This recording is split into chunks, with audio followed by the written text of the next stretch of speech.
नमस्कार विद्यार्थी मित्रांनो, आपला हा जो टॉपिक सुरू आहे first order higher degree differential equations, याच्यामधला आज आपण एक महत्त्वाचा टाइप बघणार आहे and that is Clairaut's form. जी इक्वेशन्स सॉल्वेबल फॉर वाय असतात, म्हणजे लेफ्ट हँड साईडला वाय आणि राईट हँड साईडला पी आणि एक्सचे फंक्शन्स या फॉर्ममध्ये असतात, अशा फंक्शन्सना आपण सॉल्वेबल फॉर वाय असं म्हणतो. मग सॉल्वेबल फॉर वाय या टाईपमध्ये काही खास प्रकारचे इक्वेशन्स येतात ज्यांना क्लेरॉट्स फॉर्म असं म्हणतात. आपण तो फॉर्म काय ते बघूया. बघा, an equation of the form y equal to px plus F of P. So left hand साईडला y आहे, राईट हँड साईडला x आणि p ची टर्म आहे, पण x ची एकच टर्म आहे बघा, फक्त x च्या फॉर्ममध्ये. इथं sine x, root x, x raise to 2, x raise to 5 असं आणखीन काही चालणार नाही. तर इथं एक्स हा एक्सच्याच फॉर्ममध्ये पाहिजे. इनफॅक्ट इथं जी पहिली टर्म आहे राईट हँड साईडला ती पी एक्सच पाहिजे. आणि मग हे पी इंटू एक्स असताना उरलेलं जे फंक्शन आहे ते मात्र फक्त फंक्शन ऑफ पी आहे. म्हणजे या पूर्ण इक्वेशनमध्ये वाय एकदाच येतो लेफ्ट हँड साईडला, एक्स एकदाच येतो राईट हँड साईडला, तो सुद्धा पी एक्सच्या फॉर्ममध्ये, आणि उरलेलं सगळं असते ते पूर्णपणे फंक्शन ऑफ पी असते. मग असे जे इक्वेशन आहे जे सॉल्वेबल फॉर वाय आहे खरं तर, त्याला आपण म्हणतो क्लेरॉट्स फॉर्म. आणि मग क्लेरॉट्स फॉर्म जे आहे याचं सोल्युशन मिळवणं खूप सोपं काम आहे. सॉल्वेबल फॉर वायचीच मेथड वापरतात, दोन्ही साईडची डेरिव्हेटिव्ह घ्यायची, dy बाय dx साठी पी रिप्लेस करायचं वगैरे वगैरे.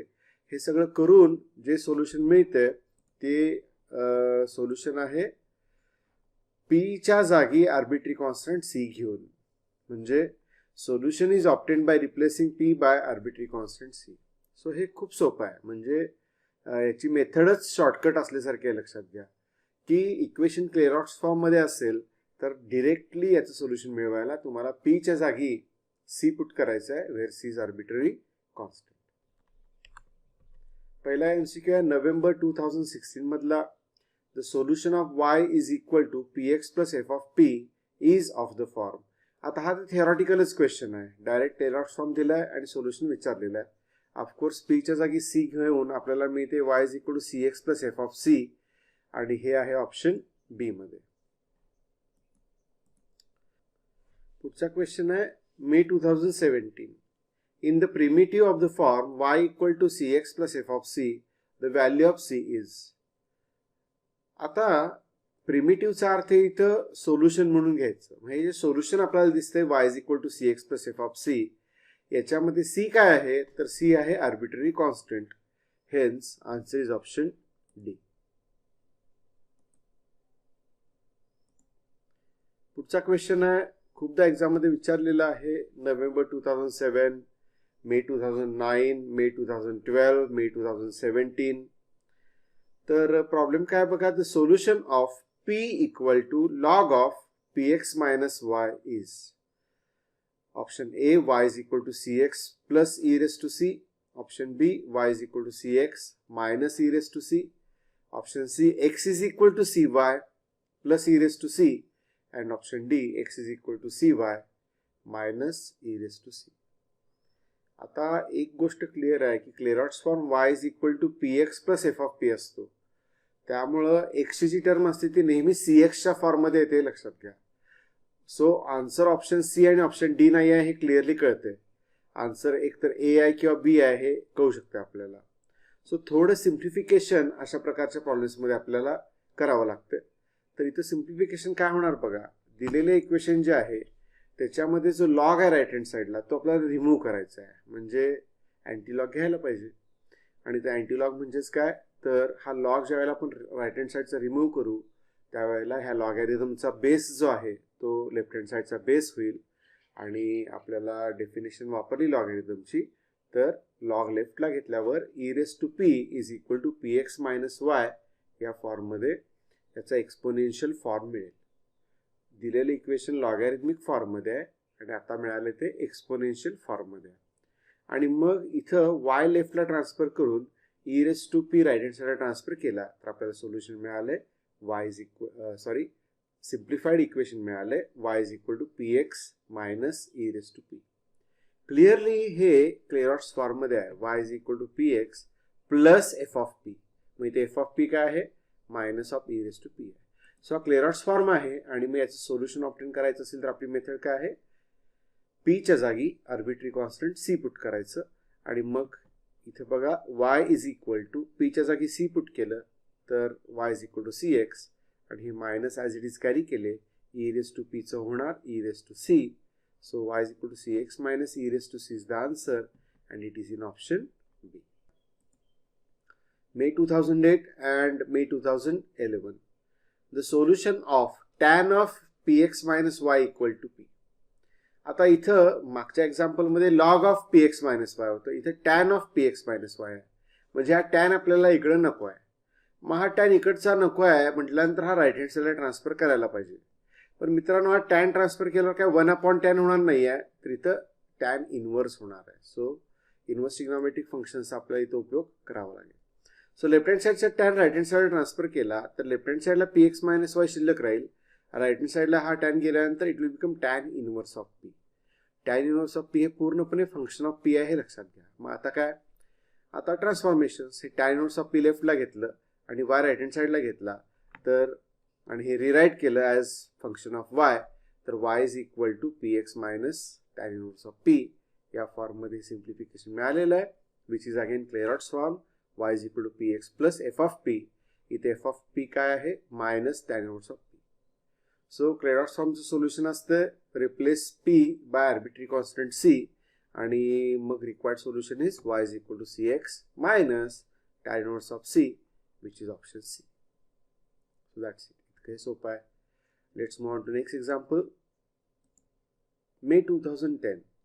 The solution of sin of px minus y equal to p. मित्रांनो tan जाऊन साइन आलाय म्हणजे इथं आता सिम्प्लिफिकेशन मध्ये लेफ्ट हँड साइडचा हा जो साइन आहे तो राईट हँड साइडला ट्रान्सफर केला तर साइन इनवर्स पी येणार आहे. सो आन्सर मध्ये साइन इनवर्स सी येणार आहे नक्की, त्यामुळे आन्सर ऑप्शन सी किंवा ऑप्शन डी आहे हे कळू शकतं आपल्याला. समजलं. आता इथं हे पी एक्स मायनस वाय आहे बघा, मग याच्यामध्ये वाय पॉझिटिव्ह आहे की निगेटिव्ह आहे बघायचं. वाय निगेटिव्ह आहे तर मिडल साइन मायनस येते, वाय पॉझिटिव्ह असेल तर मिडल साइन प्लस येते. म्हणजे इथं आन्सर ऑप्शन सी आहे हे याच्याकडे बघून आपल्याला कळालं. फॉर्मल प्रोसिजरने चेक करूया. बघा दोन्ही बाजूचा साइन इनवर्स घेतला तर p x minus y equal to sine inverse of p मिळेल. आता साइन इनवर्स पी लेफ्टला ट्रान्सफर केले आणि वाय राईटला ट्रान्सफर केला आणि रिराईट केलं y is equal to P x minus sine inverse p. तर आता हा क्लेरॉट्स फॉर्म मिळाला आहे y is equal to P x plus F of पीचा फॉर्म. ऑब्व्हियसली पीच्या जागी सी पुट केलं तर सोल्युशन मिळते y is equal to C x minus sine inverse c which is of course required solution. So आता discuss केल्याप्रमाणे p x minus y असताना middle sine y येते, वायचं जे साइन आहे ते इथे राईट हँड साईडला मध्ये असते लक्षात घ्या. आणि मग साइन राईटला ट्रान्सफर केला की sign inverse of P. So तुम्ही ओरली सुद्धा हे आन्सर्स फाइंड आउट करू शकता थोडी प्रॅक्टिस केल्यानंतर. Next example is from May 2018. The solution of sin of y minus px is equal to p. आता मागच्यामध्ये याच्यामध्ये एक बारीकसा फरक आहे. मागच्यामध्ये px मायनस वाय होतं, यात y मायनस px आहे. सो इथे y पॉझिटिव्ह आहे आणि त्याच्यामुळे ऑब्व्हियसली सोल्युशन याचं जे आहे ते साइन राईटला घेतला की साइन इनवर्स ऑफ p येणार आहे. सो मध्ये प्लस आणि sign inverse of c option D मध्ये आहे, त्यामुळे याचा आन्सर ऑप्शन डी आहे. आता फॉर्मल प्रोसिजरनी बघा दोन्ही बाजूचा साइन इनवर्स घेतला तर हे साइन राईटला ट्रान्सफर केल्यानंतर लेफ्ट हँड साईडला वाय मायनस पी एक्स आले, राईट हँड साईडला साइन इनवर्स ऑफ पी आले आणि मग y is equal to P x plus sine inverse of p असं मिळतं आपल्याला. मग हे क्लेरॉट्स फॉर्ममध्ये आहे. सोल्युशन मिळण्यासाठी पीच्या जागी सी पुट करा. So y is equal to C x plus sine inverse of सीचा फॉर्म मिळतो. हिचा answer is option D.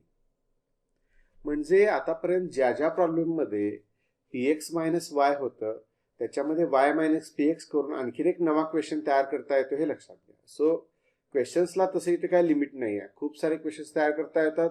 Simply P x minus Y किंवा वाय मायनस पी एक्स या फॉर्ममध्ये वाय आणि एक्स्ट्रा टर्म्स घेतलेले असतात. उरलेली राईट हँड साईड जी आहे ती नेहमी फंक्शन ऑफ पी घेतलेली असते आणि त्याच्यामुळं आपोआपच क्लेरॉट्स फॉर्म आपल्याला मिळतो आणि विदिन अ मिनिट आपण हे आन्सर फाइंड आउट करू शकतो. पुढचं एक्झाम्पल आहे November 2017. The solution of y minus 1 is equal to p into bracket x plus p. हे थोडंसं ट्रिकी आहे लक्षात घ्या. ओके, तसंही इथं y पॉझिटिव्ह आहे आणि मिडल साईन जी आहे ती आपली ती ह्या वायवरून नाही ठरणार. राईट हँड साईडला आपल्याला काय मिळते त्याच्यावर ठरणार आहे.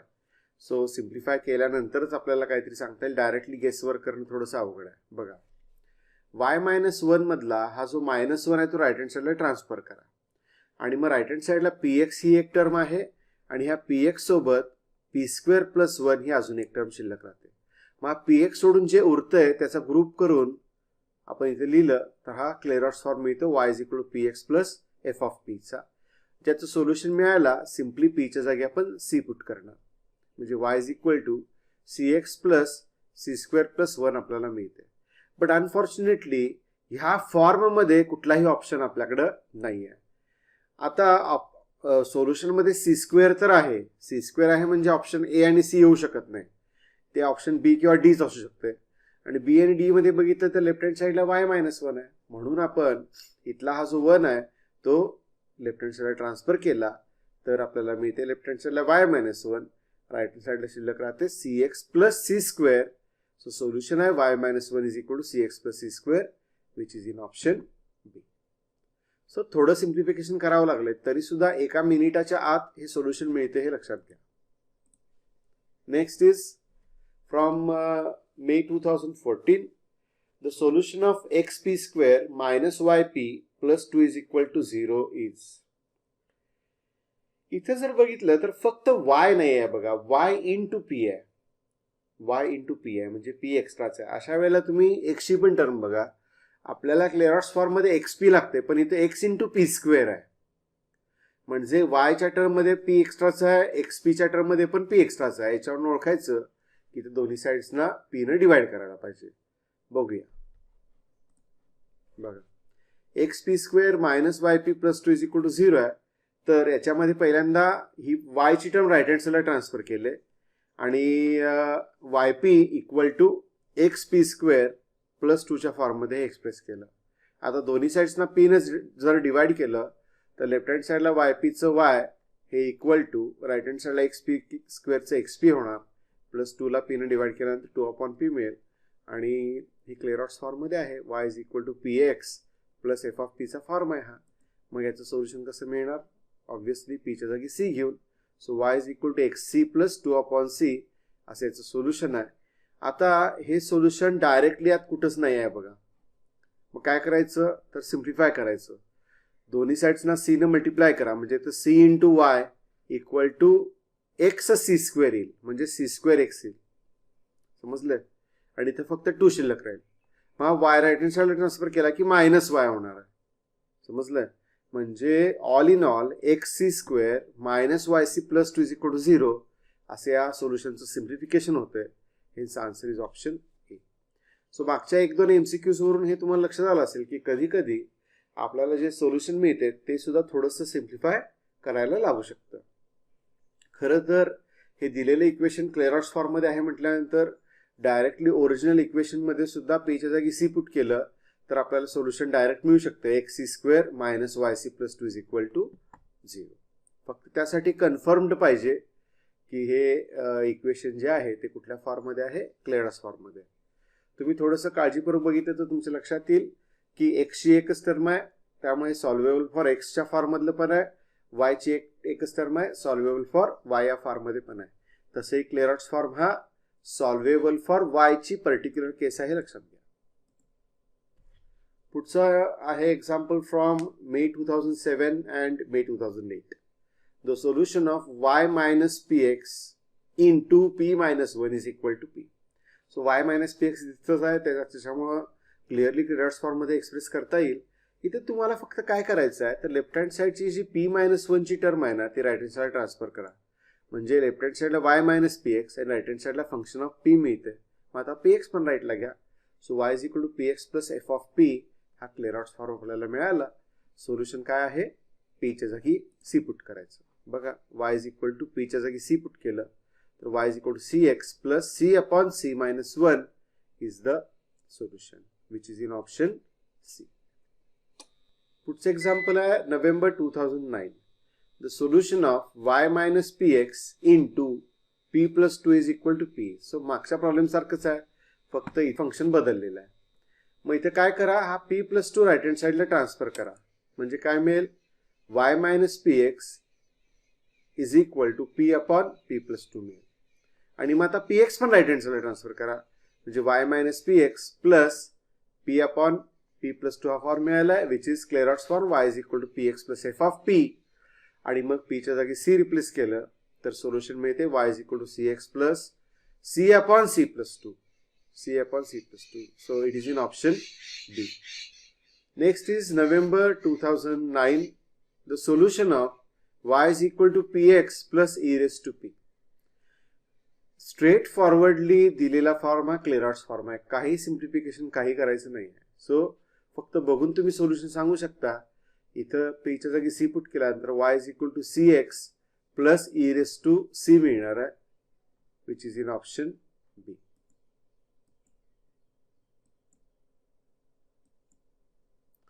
पुढचा आहे solution of square root of y minus P x is equal to p. आता ते y मायनस पी एक्स तर दिसतच आहे, फक्त स्क्वेअर रूटच्या आतमध्ये आहे. सो आपल्याला स्क्वेअर रूट नको आहे, दोन्ही साईडचा स्क्वेअर घ्या.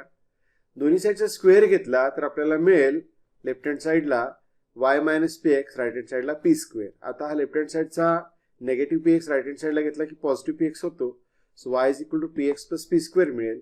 आणि मग याच्यामध्ये इथं पी एक्स मध्ये पी च्या जागी सी पुट केलं तर y is equal to C x plus c square असं सोल्युशन मिळते, which is in option B. इथं सुद्धा हे ओरली आन्सर आपण इझिली फाइंड आउट करू शकत होतो, हे लक्षात घ्या. पुढचं एक्झाम्पल थोडंसं वेगळ्या प्रकारचं आहे. इथं हे एक ट्रिग्नॉमेट्रिक फंक्शन्स मधलं एक्सप्रेशन दिसतंय, cos P X cos Y plus sine P X sine Y. So cos cos plus sine sine हे आपल्याला मिळते ऍडिशन फॉर्म्युलीमध्ये cos of A minus B असेल तर. आणि मग तो ऍडिशन फॉर्म्युला वापरला. इथं तुम्ही लक्षात घ्या, ए जो आहे तो पी एक्स आहे आणि बी जो आहे तो वाय आहे. सो हा फॉर्म आहे cos A cos B plus sign A sine B चा. आणि मग याचं सिम्प्लिफिकेशन केलं तर कॉस ऑफ ए मायनस बी होणार आहे, म्हणजेच cos of P x minus Y येणार आहे लेफ्ट हँड साईडला. पी एक्स मायनस वाय मिळाला की क्लेरॉट्स फॉर्म मध्ये एक्सप्रेस करता येते, हे लक्षात येते आपल्याला. इथे दोन्ही साईडचा कॉस इनवर्स घ्यायचा, म्हणजे लेफ्ट हँड साईडला पी एक्स मायनस वाय आणि कॉस राईट हँड साईडला घेतलं की कॉस इनवर्स ऑफ पी मिळालं.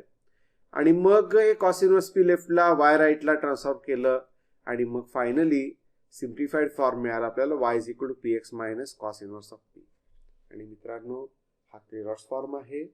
पी च्या जागी सी पुट केलं तर आपल्याला फायनल सोल्युशन मिळते y is equal to C x minus cos inverse of C, which is in option B. आता शेवटचा पार्ट ह्या टॉपिक मधला first order higher degree differential equations मधला equations reducible to Clairaut's form. जे equations Clairaut's form मध्ये असत नाहीत पण काही विशिष्ट प्रकारचे सिम्प्लिफिकेशन्स सबस्टिट्यूशन्स करून क्लेरॉट्स फॉर्म मध्ये कन्वर्ट करता येतात, त्यांना रेड्युसिबल टू क्लेरॉट्स फॉर्म असं आपण म्हणू शकतो. सबस्टिट्यूशन जे आहे ते प्युअरली इन्स्पेक्शननीच ठरवायचं आहे, त्याच्यासाठी कुठले असे खास रूल्स नाही आहेत. सो कन्सेप्च्युअल क्वेश्चन जर एक्झाम मध्ये आले एमसीक्यू टाईप मध्ये तर ते सॉल्व्ह करता यावेत म्हणून काही स्पेशल फॉर्म्स जे आहेत तेवढेच आपण ह्या पार्ट मध्ये बघणार आहे. So special forms reducible to Clairaut's form. पहिला फॉर्म आहे Y square is equal to P X Y plus F of P Y upon X. म्हणजे वाय स्क्वेअरची एक टर्म असते आणि मग पी इंटू एक्स वाय असतं, म्हणजे पीच्या सोबत एक्स वायची टर्म असते. आणि मग उरलेलं जे आहे ना ते पी वाय अपॉन एक्सचं फंक्शन असते, पी वाय अपॉन एक्सचा फॉर्म असतो. अशा वेळेला सबस्टिट्यूशन आहे x square equal to you and y square equal to v. आता ह्या इक्वेशन मध्ये जर तुम्ही इथं वाय स्क्वेअर बघितला तर याची डिग्री 2 आहे वाय स्क्वेअर, किंवा इथे एक्स इंटू वाय आहे म्हणजे याची पण डिग्री 2 आहे. त्याच्यावरून लक्षात ठेवायचं की एक्स स्क्वेअर आणि वाय स्क्वेअर साठी सबस्टिट्यूट करायचं आहे. X square equal to you and y square equal to v. दुसरा जो फॉर्म आहे y is equal to 2px plus F of x p square. म्हणजे इथं राईट हँड साईडला क्लेरॉट्स फॉर्म मध्ये px असते, त्याच्याऐवजी 2px आहे.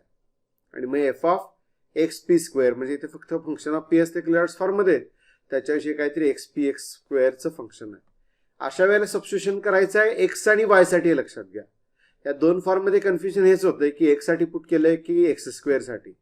तर इथं सांगितल्याप्रमाणे डिग्री 2 आहे त्यामुळे एक्स स्क्वेअर वाय स्क्वेअर साठी सबस्टिट्यूशन केलं, इथे डिग्री 1 आहे, त्यामुळे एक्स आणि वाय साठी सबस्टिट्यूशन केलंय असंही लक्षात ठेवा.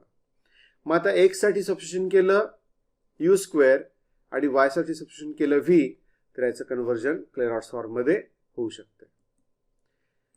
अजून एक फॉर्म आहे, तिसरा form, E raise to B Y into bracket A plus B into P equal to F of P E raise to B Y minus X. तुम्ही रफली लक्षात ठेवा की ई रेस टू एक्स आणि E raise to B Y असं जर equation मध्ये असेल तर सबस्टिट्यूशन करायचं आहे E raise to X is equal to U आणि E raise to B Y is equal to V. May 2007, May 2009, May 2014 and May 2018. The equation y square is equal to pxy plus f of py upon x can be reduced to Clairaut's form by substitution. आणि आपण बघितलं मगाशी की x square आणि y square साठी substitution करायचं आहे.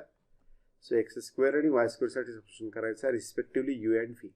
हेच आन्सर इज ऑप्शन बी.